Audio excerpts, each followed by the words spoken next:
Alors, pour réviser les suites, déjà il y a deux types de suites. Donc si on vous demande la nature d'une suite, c'est soit arithmétique, soit géométrique. Donc pour les suites arithmétiques, il y a deux formules principales.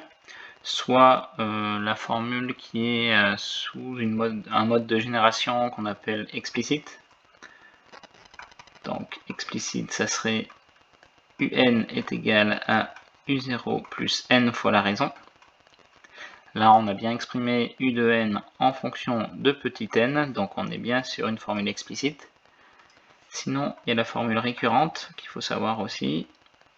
Donc là, on va exprimer un plus 1, le terme d'après, en fonction de celui d'avant. Donc un plus 1 est égal à un plus r. Ici, on a bien exprimé le terme d'après, un plus 1, en fonction de celui d'avant, en fonction de un.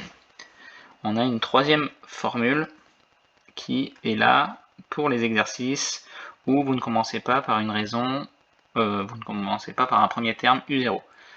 Imaginons que vous avez dans l'exercice une raison de 4 par exemple, mais le premier terme c'est pas u0, c'est u8. Et ben on vous demande de calculer u15. Vous allez quand même pouvoir, grâce à la raison et grâce à u8, pouvoir calculer u15. Sauf que notre formule, ce ne sera pas exactement un égale u0 plus n fois r. On ne commencera pas par u0, donc on va plutôt l'appeler up. Donc on a quasiment la même formule qu'ici. On va reprendre la formule explicite, c'est un est égal, alors on va l'appeler up au lieu de u0, plus n moins p fois la raison. Pour les suites géométriques maintenant.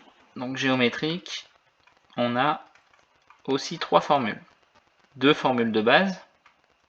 Donc de façon explicite, on va avoir donc un qui est exprimé en fonction de petit n, donc ça va être un est égal à u0 fois r à la puissance n. Donc u0 ça va être notre raison, donc u0 ça va être notre premier terme, et petit r ça sera la raison. Ensuite, donc ça c'est de façon explicite, puisqu'on a bien exprimé u de n en fonction de petit n. De façon récurrente, maintenant on va avoir un plus 1 qui va être exprimé en fonction de un. Donc pour une suite géométrique, un plus 1 est égal à un fois la raison. Donc on a bien exprimé un plus 1 en fonction de un, on est bien sur une expression récurrente. Ensuite, dernière formule, toujours en partant de u0, on a bien cette formule-là, mais si on part de u15 par exemple, et qu'on veut calculer u30, on a la raison. On sait que c'est une suite géométrique, mais par contre, il faudra bien qu'on ait une autre formule pour calculer un. Donc on part toujours de un, et cette fois, c'est pas u0 qu'on a, c'est up, puisque j'ai dit dans mon exemple, on part par exemple de u15, et ben on ferait up multiplié par r à la puissance n-p. Donc ça, c'est dans le cas où on ne vous donne pas u0, et donc vous avez la raison quand même, et vous avez, je sais pas, u18, u54, voilà. Il y a des exercices aussi où on peut peut-être vous donner up, on vous donne un, enfin on vous donne deux termes différents, vous avez les valeurs, et c'est à vous de retrouver la raison. Ensuite, donc ça c'est la nature des suites, donc soit géométriques, soit arithmétiques. Donc pour la nature, voilà, pour répondre à cette question, il faudra soit préciser, soit géométrique, soit arithmétique. Ensuite, on peut aussi vous poser une question de type quel est le mode de génération? Donc on vient d'en parler, mode de génération d'une suite, c'est soit elle est explicite, soit elle est récurrente. Donc explicite, c'est en fonction, c'est un en fonction de petit n, et récurrente, c'est un plus 1 en fonction de un. Maintenant, la question, ça peut aussi être quelles sont les variations de cette suite. Bon, bah pour les variations de la suite, on peut dire soit elle est croissante, soit elle est décroissante, soit elle est constante. On peut avoir aussi une question sur convergence de la suite. Est-ce qu'elle converge? Ou alors est-ce qu'elle diverge? Donc notre suite, elle va converger si elle tend vers un nombre fini, et diverger, c'est si elle tend plutôt vers plus l'infini ou vers moins l'infini. si sa hauteur va vers un nombre infini. Si sa hauteur va vers un nombre plutôt fini, ça sera une suite convergente. Donc on va revoir ces différents aspects. Donc là, pour revenir à une suite qui est soit arithmétique, soit géométrique, donc quelle est la nature de la suite? Et bien, pour voir si c'est arithmétique ou géométrique, si on vous donne une formule toute simple, si on vous donne un est égal à, je sais pas, 3n plus 4. Attention là déjà à bien repérer, donc on voit que cette formule on la connaît. C'est la formule d'une suite arithmétique, c'est même la formule explicite. Attention, là on a placé la raison ici juste devant le n, donc comme d'hab, mais attention, elle est ici en premier. D'habitude notre formule c'est u0 est égal à, c'est pas u0, c'est un est égal à u0 plus n fois la raison. Donc attention, le petit n est toujours à côté de la raison. Donc là, ici, petit n est bien à côté de notre raison. Donc raison, elle est de 3. Mais elle est placée en première, donc c'est pour ça qu'il faut faire attention. Et ici, le petit 4 à côté, c'est notre premier terme. Donc c'est u0 qui est égal à 4. Il n'est pas forcément placé en premier. Voilà, il est tout seul, il n'est pas à côté du n. Donc là, on peut dire que c'est une suite arithmétique. Il faut toujours préciser le premier terme, donc qui est ici u0 est égal à 4. Et de raison, petit r est égal à 3. Donc un autre exemple, si on a u de n est égal à moins 5 plus 6n, bon bah là on a plutôt une suite toujours arithmétique, mais qui est tournée dans le bon sens, on va dire, de la formule. C'est une suite arithmétique de premier terme, u0 est égal à moins 5, et de raison, r est égal à 6. Voilà, donc là on repère facilement que ce sont des suites arithmétiques.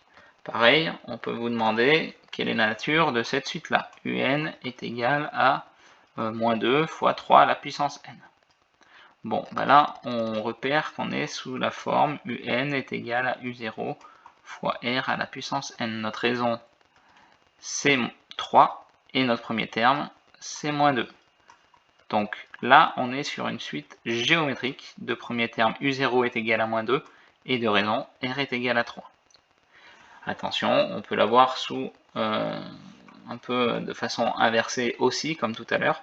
On peut avoir 0,5 puissance n multiplié par moins 4 par exemple. Bon, bah ça aussi c'est une suite géométrique de premier terme u0 est égal à moins 4 et de raison r est égal à 0,5. Donc il faut faire attention à toutes ces petites subtilités. Donc ça c'est si notre suite est clairement définie, donc on reconnaît la formule. Donc là, on peut directement dire, bah voilà, c'est une suite arithmétique de raison et de premier terme, nanana. Ça peut être une suite géométrique de raison et de premier terme, nanana. Mais si on vous donne un est égal à, je sais pas, moi, par exemple, n carré moins 1 sur 2. Bon bah là, c'est pas une formule qui est très connue, c'est pas une formule explicite ou récurrente que vous avez appris par cœur parmi les trois que vous connaissez pour les suites arithmétiques et les trois que vous connaissez pour les suites géométriques. Donc là, c'est dur de trouver la raison, c'est dur de dire déjà si c'est une suite arithmétique ou géométrique. Bon bah, pour ça, il y a une formule pour voir si c'est arithmétique ou géométrique. Donc, si on calcule un plus 1 moins un et qu'on trouve un chiffre, je sais pas, par exemple 5, alors c'est une suite arithmétique. Pourquoi? Parce que un plus 1, si on l'isole, ça nous donne un plus 5 si on passe de l'autre côté. Et ça, c'est bien notre formule de récurrence pour les suites arithmétiques. Pareil, pour les suites géométriques, on ne va pas faire un plus 1 moins un. Si on veut prouver, voir que cette suite est géométrique, il faut faire un plus 1 divisé cette fois par un. Et si on trouve par exemple 5, bon bah pareil, comme tout à l'heure, on prouve bien que c'est une suite géométrique. Pourquoi? Parce que si on renverse un petit peu la formule, si on isole un plus 1, bon bah pour l'envoyer de l'autre côté, le un, on va multiplier par un des deux côtés, ça nous donne bien un plus 1 est égal à 5 fois un. Ça c'est bien la formule récurrente, l'expression récurrente d'une suite géométrique.